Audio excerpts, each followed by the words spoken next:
ओम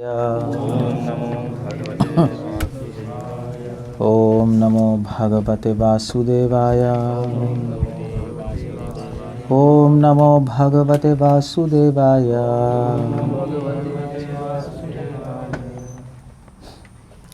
okay, मैं कुछ दो इंटरेस्टिंग स्टोरीज बताने वाला हूँ। वो क्यों बताऊँगा, मैं बताऊँगा अभी। मेरा टॉपिक है त्याग और सैक्रिफाइस, और उसको बताने के लिए दो स्टोरीज हैं। सैक्रिफाइस को हिंदी में कैसे कैसे कहेंगे?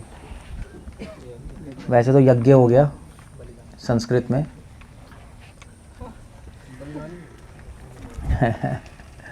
हाँ, बलिदान कह सकते हो। संस्कृत में हो गया यज्ञ,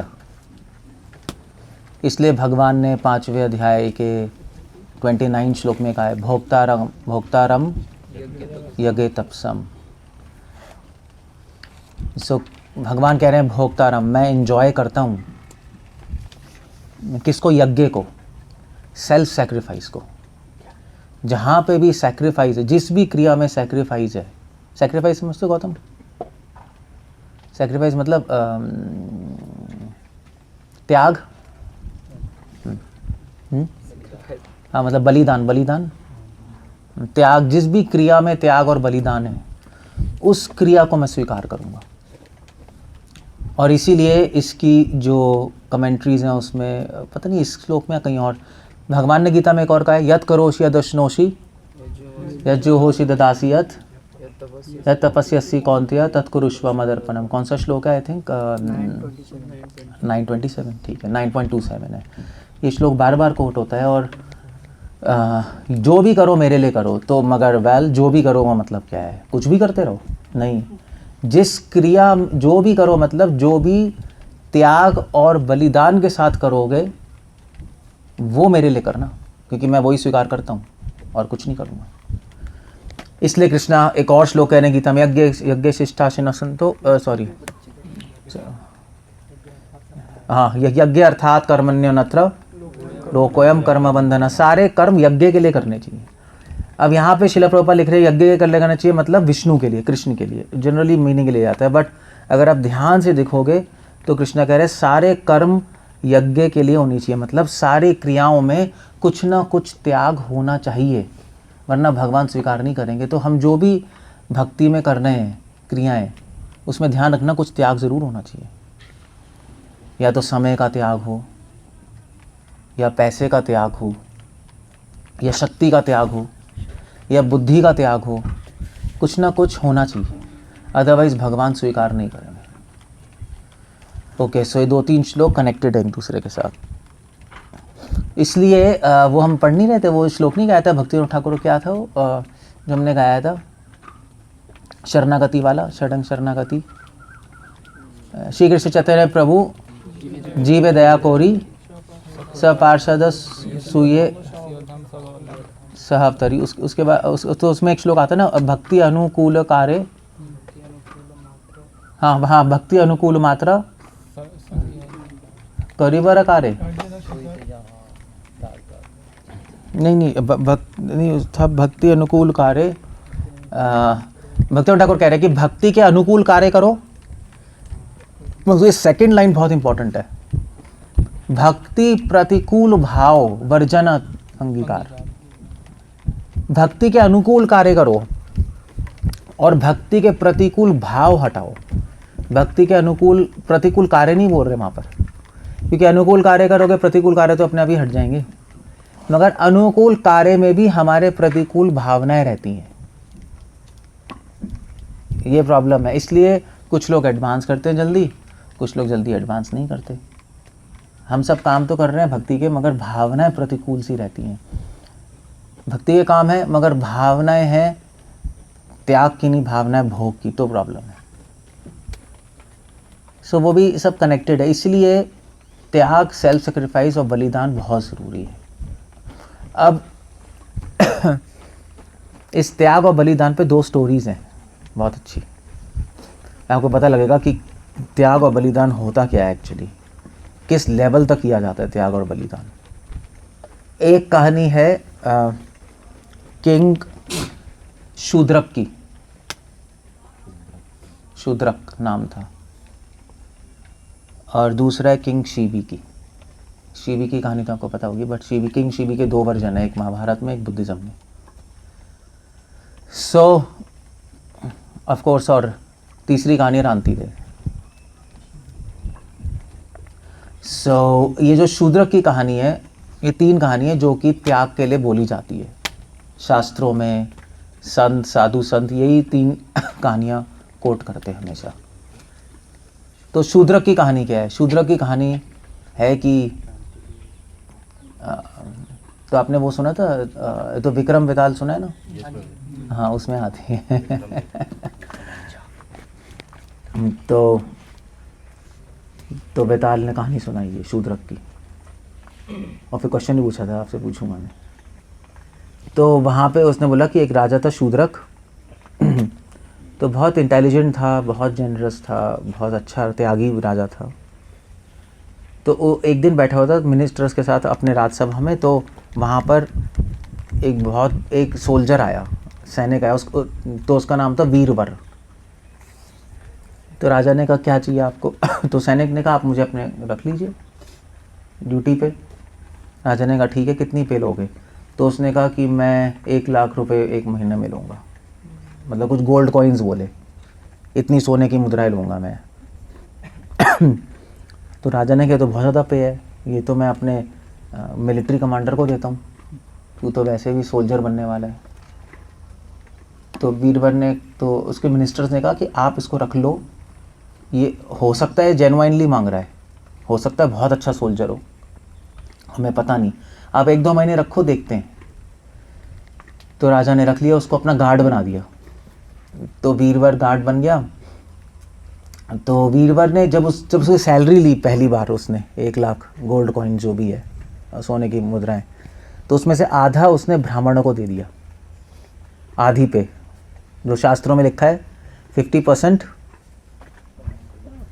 वैष्णवों को, ब्राह्मणों को दे देना चाहिए चैरिटी में, और आधा उसने, और उसका जो 50% बचा था उसका आधा उसने फिर उसके बाद जो नीडी लोग हैं उनको दे दिया, जो गरीब लोग हैं, और उसका फिर 25% अपने पास रखा।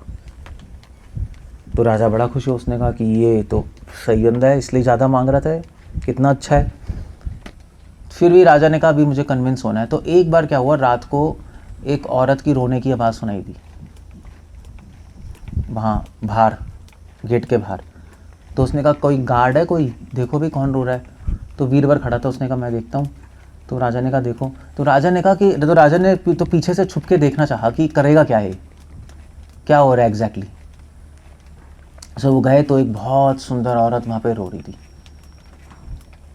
तो बीरबल ने पूछा कि तुम क्यों रो रही हो? तो उसने कहा कि मैं राजा की किस्मत हूँ, शूद्रक की, और मैं इसलिए रो रही हूँ क्योंकि कल ये मर जाएगा और फिर मुझे पास रहने की कोई जगह नहीं होगी। तो बीरबल ने कहा क्या कर सकते हैं हम राजा की जगह जान बचाने के लिए? तो वो स्त्री ने कहा कि देखो एक ही तरीका है कि अगर कोई बच्चा मिल जाए जिसके पैर उसकी माँ और उसकी बहन पकड़े, पैर और सर हाथ, और उसके फादर उसका गला काट दे और देवी को सेक्रीफाइस कर दें काली के मंदिर में तो ये बच जाएगा ये, और गायब हो गई। तो वो कोई और नहीं थी, वो स्वयं देवी थी टेस्ट करने आई थी। तो राजा पीछे सुन रहा था। तो वीरवर ने कहा अच्छा। वीरवर ने सोचा अब क्या करूँ, वो इमीडिएटली घर भागे गया। उसने अपनी वाइफ और अपनी बेटी, और बेटी था और बेटा था, उसको बोला कि ऐसे ऐसे है। तो उसके बेटे ने बोला कि, उसके बेटे ने बोला, छोटा बच्चा था 5-6 साल का, तो उसने बोला कि इससे अच्छी किस्मत क्या होगी अगर मेरा सर कट जाएगा और राजा बच जाएंगे। राजा तो बहुत पुण्यवान है, बहुत अच्छे हैं, और एक किंग सही से चलेगा किंगडम, इसलिए मैं गला देने को तैयार हूँ। उसकी माँ ने भी बोला कि हाँ हम अपने बच्चे को सेक्रीफाइस करेंगे, हमें इससे अच्छा अवसर कैसे मिलेगा कि हम राजा के लिए सेक्रीफाइस करने वाले हैं, और वो सेक्रीफाइस करने से हम सबको मुक्ति मिलेगी। और उसकी बहन है छोटी, उसने भी कहा हाँ मैं सपोर्ट करूँगी। तो ये लोग पकड़ के ले गए अपने बच्चे को काली के मंदिर में। तो उसकी बहन ने पैर पकड़े, उसने हाथ पकड़े, और उसने वीरवर ने उसके गला काट दिया उसका। गला काट दिया तो बहुत दुखी हो गया वो। उसने कहा कि अब तो मैंने अपने बच्चे का गला काट दिया अपने हाथ से। थोड़ा सा दुख तो काफ़ी हुआ। तो उसने कहा ठीक है चलो। तो उसने कहा कोई प्रॉब्लम नहीं है, मगर एटलीस्ट राजा तो बच गया। मगर उसके माइंड में डाउट आया कि हो सकता है कि इस बच्चे की बलि से वो बचे ना, क्योंकि बच्चा उस टाइम थोड़ा रो रहा था, उसकी आंखों में आंसू आ गए। तो उसने कहा ये तो सैक्रिफाइस ख़राब हो गई, क्योंकि अगर कोई आप सैक्रिफाइस करो, अगर उसमें कोई दोष हो जाए तो वो सैक्रिफाइस एक्सेप्ट नहीं होती। तो वो रो लिया। तो वो सैक्रिफाइस जो उसने यज्ञ किया तो उसमें वो दुखी हो गया ना, तो वो तो खुशी से छुड़ाया जाता है। उसने कहा तो गड़बड़ हो गई। तो उसने कहा ऐसा है, वो राजा को बचाने के लिए उसने कहा कि अब मैं अपना गला काट लूँगा। तो उसने तलवार ली, अपना गला काट दिया राजा को बचाने के। तो उसकी वाइफ और बच्ची ने भी कहा अब हम क्या करेंगे, ज़िंदा रह के हम भी सेक्रीफाइस कर देते हैं राजा के लिए, वो बच ही जाएंगे। तो उन्होंने अपना गला काट दिया, उसने भी अपना गला काट दिया, सब मर गए। तो शूद्रक पीछे से देख रहा है। उसने कहा ये क्या हो गया, मुझे बचाने के लिए पूरी फैमिली गई। तो शूद्रक ने तलवार उठाई, उसने कहा मैं भी गला काट लूँगा, फ़ायदा क्या मेरे रहने का, ये मेरे सर पे क्या हो गया ये। तो जैसे ही उसने तलवार उठाई, देवी के पास आई, राजा शूद्रक तुम अपना गला मत काटो, वो औरत मैं ही थी और मैं टेस्ट करने आई थी वीरभर को, उसका त्याग, उसकी सैक्रिफाइस टेस्ट करने आई, बलिदान कि वो कर सकता है नहीं कर सकता है। तो राजा ने कहा, तो देवी ने कहा मैं खुश हूँ, क्या मांगते हो। राजा ने कहा अगर आप मुझसे खुश हैं इनको जिंदा कर दो। तो सारे के सारे जिंदा हो गए, फिर चले गए किंगडम। तब बेताल ने विक्रम से पूछा कि किसका त्याग ऊपर है, वीरवर का या राजा का। अब बताओ।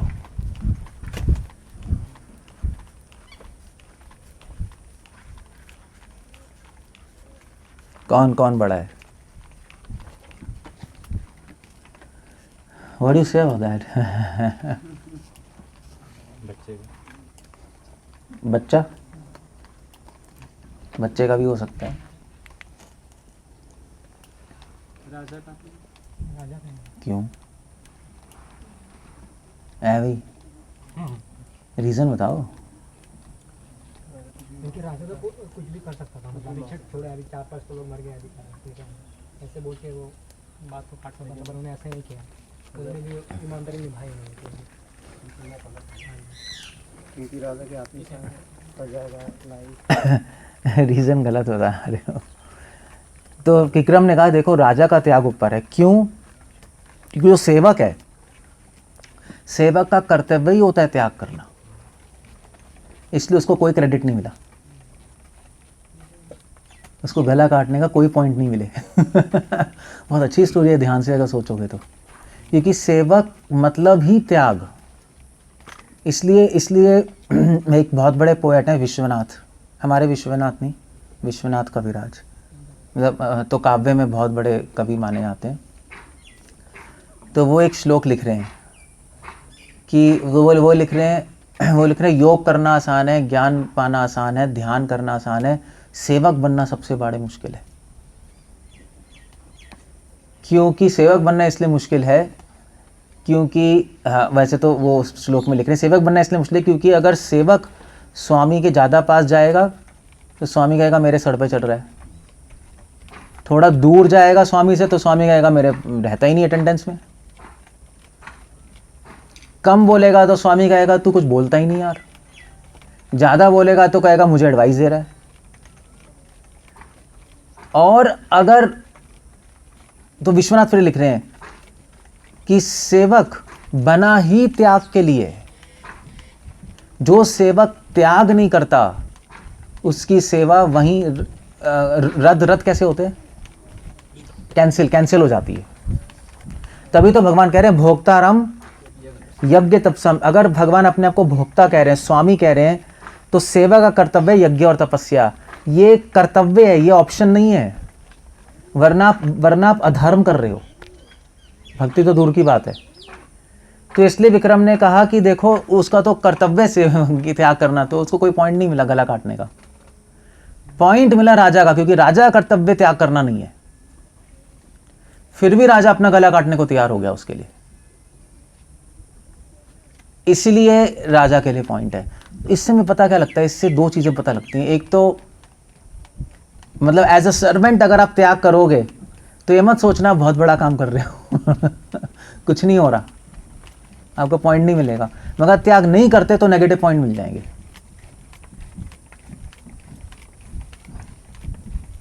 That's the point there. इसीलिए किसी भी चीज़ भगवान की दृष्टि में, किसी भी चीज़, भगवान कभी भी किसी चीज़ का पॉइंट देते हैं तो उसके अधिकार देखकर देते हैं। वो बहुत ज़रूरी है। अधिकार के बिना आप धर्म का निर्णय नहीं कर सकते, असंभव है।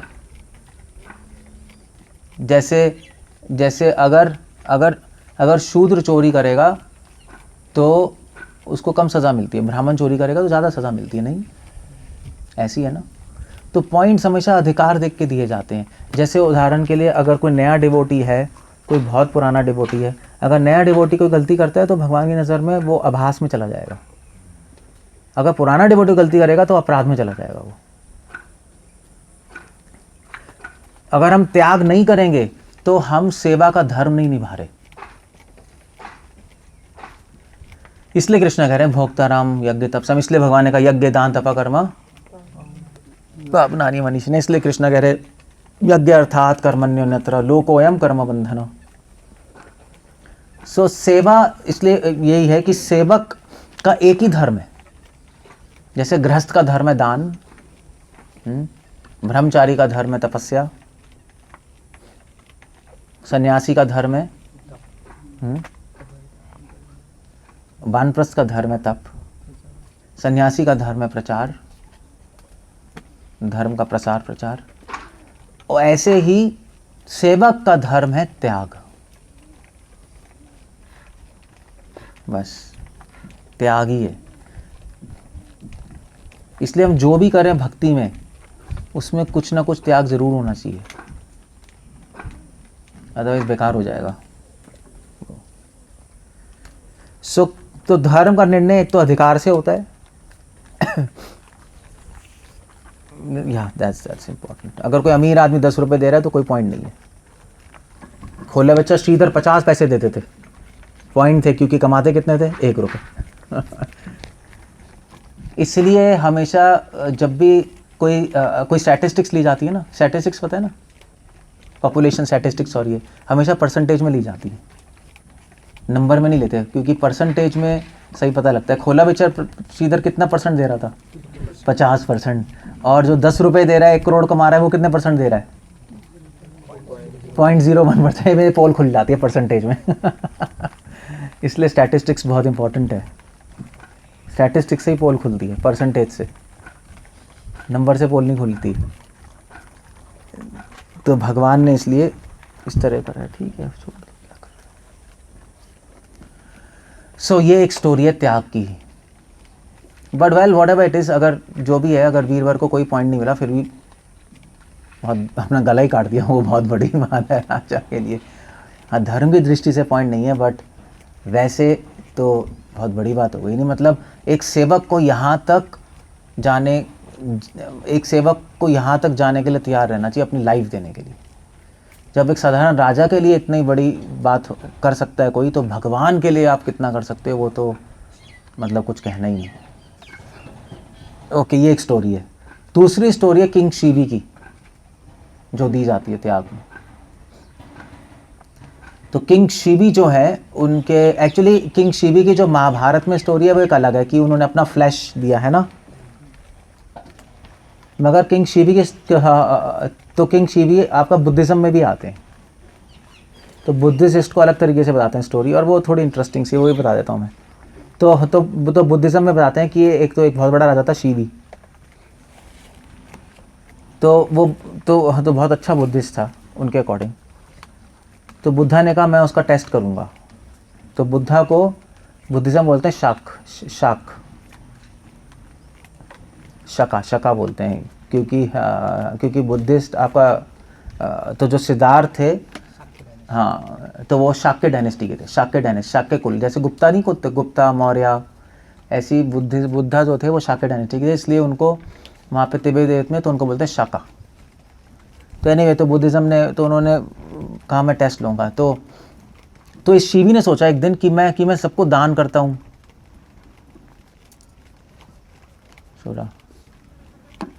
सीधे बैठोगे तो ठीक रहेगा। तो किंग शिवी बहुत बड़ा दानी था, तो हमेशा दान करता था बहुत कुछ। तो एक दिन उसने सोचा कि मैं, आप देखो पहले के लोग कैसे थे, उसके माइंड में ये थॉट पता नहीं कैसे आया, उसने सोचा कि मैं सब कुछ दान करता हूँ मगर मैंने अपने आप को दान नहीं किया। पता नहीं ऐसे पहले के ज़माने के लोग ऐसे सोचते कैसे थे, you can I don't know, कैसे विचार ही कैसे आएगा किसी के माइंड में ऐसा, भगवान जाने।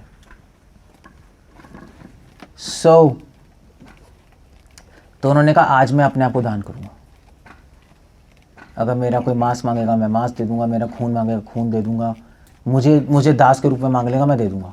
तो उसके मिनिस्टर्स ने कहा कि आप ऐसा मत कीजिए, देखिए तो क्या बेवकूफ़ी वाला है। किंग शिवी ने कहा नहीं। तो उन्होंने सोच लिया, तो बुद्धा ने सोचा कि आज इसका टेस्ट लेंगे। उसने सोच लिया, पता लग गया उनको। तो बुद्धा एक ब्राह्मण बन के आ गए। तो किंग शिवी ने क्या चाहिए तुम्हें? तो ब्राह्मण ने कहा मैं अंधा हूँ, मुझे अपनी एक आंख दे दो, तो तुम्हारी भी एक हो जाएगी मेरी भी हो जाएगी, दोनों देख सकेंगे। किंग शिवी ने कहा ठीक है। उसने अपने सारे डॉक्टर्स को बुलाया, उन्होंने कहा कुछ करो। तो उन्होंने फिर उसके कुछ पेस्ट लगाया आँख पे, तो बहुत दर्द हुआ उसके आँख पे। तो उन्होंने कहा, सब ने कहा कि आप ऐसा मत कीजिए। तो उन्होंने कहा कोई नहीं, तुम कंटिन्यू करो। तो और पाउडर लगाया, दर्द हुआ, उसकी आँख धीरे धीरे बाहर निकल के लटक के बाहर आ गई, पूरी लटक गई। तो सब हो गए, उन्होंने ये क्या हो गया? तो उन्होंने कहा ऑपरेशन कंटिन्यू करो, कनेक्शन भी काट दो इसके। तो उन्हें सारे काट दिए आँख लेके। तो उसने ब्राह्मण को दी कि आप लीजिए और लगाइए। तो सर्जन से कहा इसके लगा दो, तो उनके लगाई और फिर कुछ मंत्र बोला, पाउडर लगाया, तो एक आँख से दिखाई देने लगा। सो ब्राह्मण बहुत खुश हुआ, उसने कहा ठीक है। तो वो चला गया। ब्राह्मण कौन था? बुद्ध।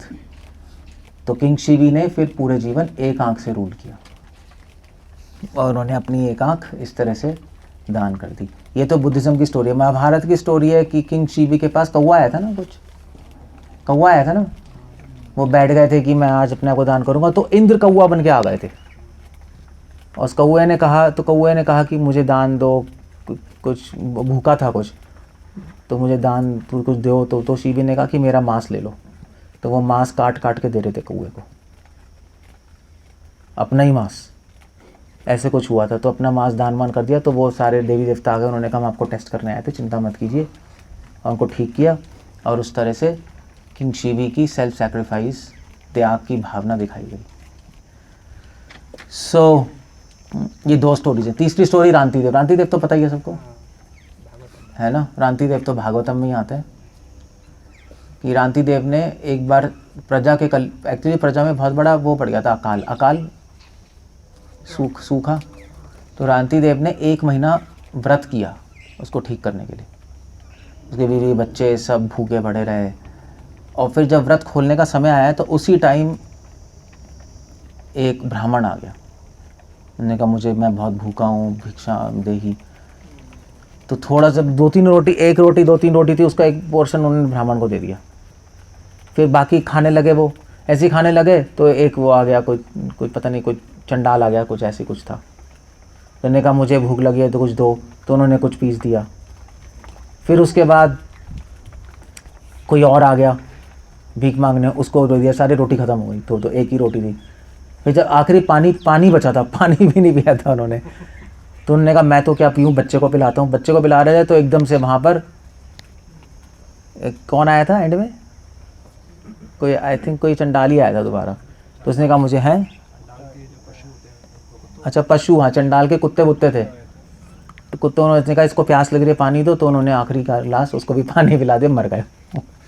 तो सारे उसके बच्चे भी मर गए। तो सारे देवी देवता आ गए। उन्होंने कहा हम बहुत खुश हैं तुम्हारे त्याग से, और हम ही टेस्ट करने आए थे। वो सारे हम देवी देवता ही थे, कुत्ते, चंडाल, ब्राह्मण, कोई इंद्र था, कोई यमराज था, और हम तुम्हें आशीर्वाद देते हैं। तो इस तरह से ये 3 स्टोरीज हैं जिसमें सेल्फ सैक्रिफाइस की स्टोरीज हैं, त्याग की स्टोरी। सो भक्ति में भी यही मैकेनिज्म चलता है।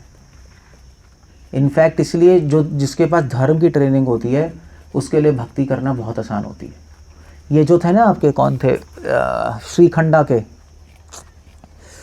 कौन थे, तो जो पहले देवी के उपासक थे, गोविंद कविराज और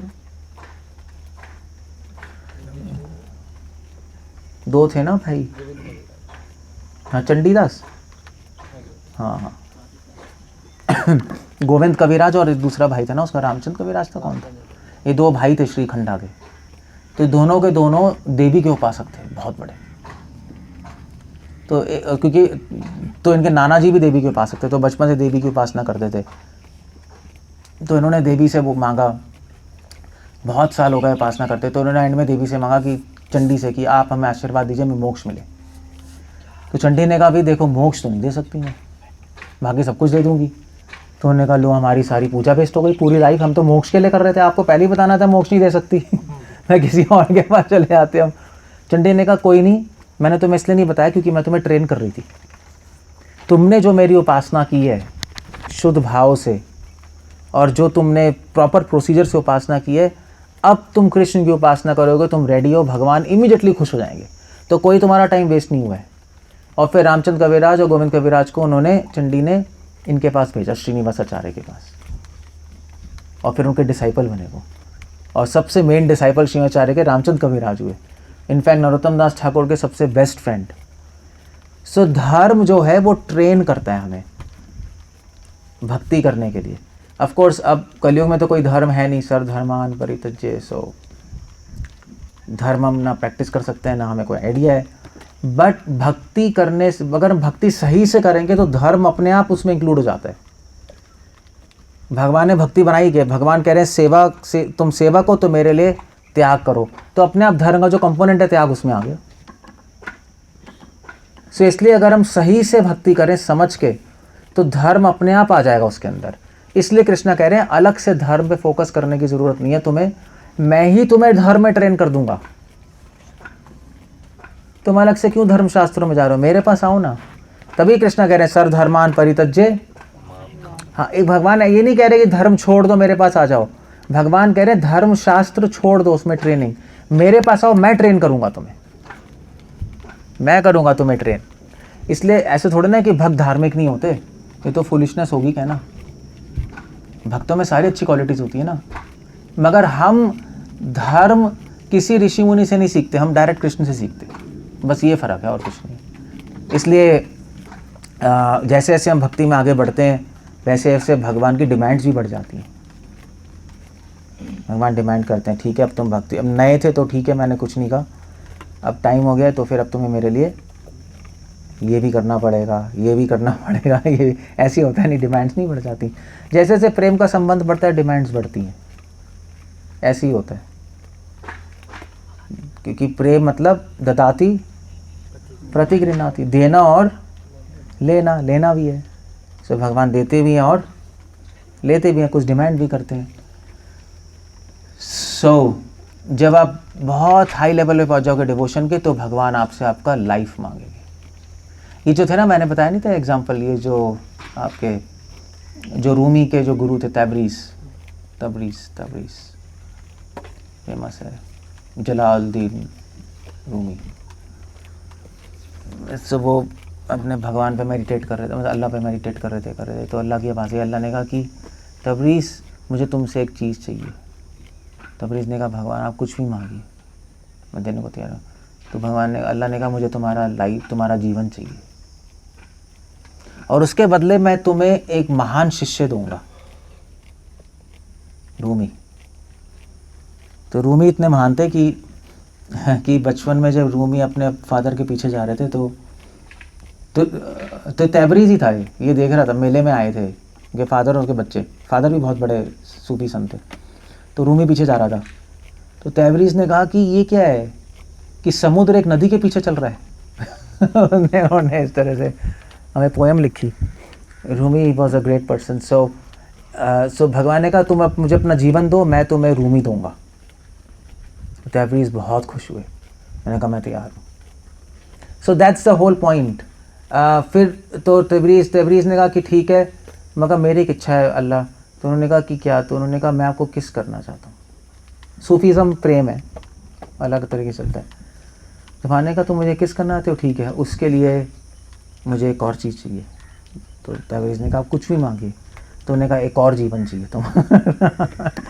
एक किस का मतलब एक जीवन है, आसानी से नहीं मिलेगी। That's God. सो इसलिए हम भक्ति में आगे बढ़ना है तो हम जितना ज़्यादा त्याग करेंगे, जितना यज्ञ करेंगे, उतना हम आगे बढ़ेंगे। तभी तो संकीर्तन यज्ञ है। संकीर्तन यज्ञ है, ये संकीर्तन नहीं है, ये सिर्फ यज्ञ है। तभी श्रील प्रभुपाद कहते थे कि भगवान के लिए जो जितना रिस्क लेगा उतना आगे बढ़ेगा। रिस्क लेने में त्याग है। So that's the whole point there. So ये स्टोरीज याद रखना, इससे काफ़ी एनकरेजमेंट मिलती है।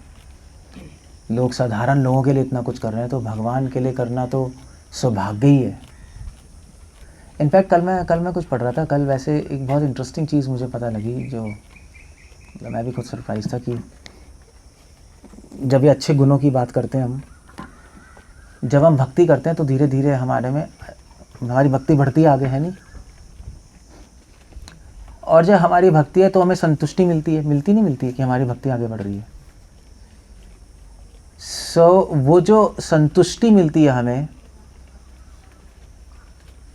अगर हम उस संतुष्टि में संतुष्ट हो जाएं तो उसको बोलते हैं अहंकार। भगवान की दृष्टि में वो अहंकार है। भगवान उसको अहंकार मानते हैं। भगवान अप्रसन्न हो जाते हैं, मतलब यहाँ तक कृष्णा यहाँ तक जाते हैं। सो वो जो संतुष्टि है भक्ति में, जो सुख है, उसको भी त्याग करना होता है हमें, उसको भी त्याग करना पड़ता है। इसलिए जो भोक्ता रम यज्ञ तपसा में जो ये वर्ड है ना, रम, भोक्ता रम है ये। सो ये जो रम वर्ड है, इसके अंदर रम मतलब होता है संतुष्टि। जब हम भगवान को एंजॉयमेंट देते हैं तो आत्मा को सुख मिलता है। भोक्ता रम से वैसे लक्ष्मी भी है, भोक्ता रम। सो मगर अगर जो हमें आनंद और संतुष्टि मिल रही है, अगर हम उसको एंजॉय करेंगे, उसको भोग करेंगे और हम सोचेंगे कि ठीक है अब मैं संतुष्ट हो रहा हूँ, इमीडिएटली फॉल डाउन हो जाएगा हमारा, क्योंकि भगवान की दृष्टि में वो अहंकार है। दीनता ये है कि जो मुझे संतुष्टि और आनंद मिल रही है वो तो भगवान अपनी अहेतु की कृपा से दे रहे हैं, मैं इसके लायक नहीं हूँ। दीनता इसको कहते हैं। That's all. तो इसको मैं, भगवान मुझे दे रहे हैं, ठीक है, इसको मैं इस्तेमाल करूँगा सेवा में। That's the idea. इस तरह से एक डिवोटी सोचता है। इसको कहते हैं हम त्याग। सो ये त्याग है, यज्ञ है, ये हम ध्यान रखें। संकीर्तन यज्ञ करेंगे तब उसका इफेक्ट आएगा प्रेम, अदरवाइज प्रेम नहीं मिलेगा। हम करोड़ों जन्मों कर सकते हैं, बहुजन्म यदि करे श्रवण कीर्तन तबु तो न पाए कृष्ण पदे प्रेम। ओके, साइलेंट अप है। हरे कृष्णा। कुछ पूछना है, कुछ कहना है? श्रील प्रभुपाद की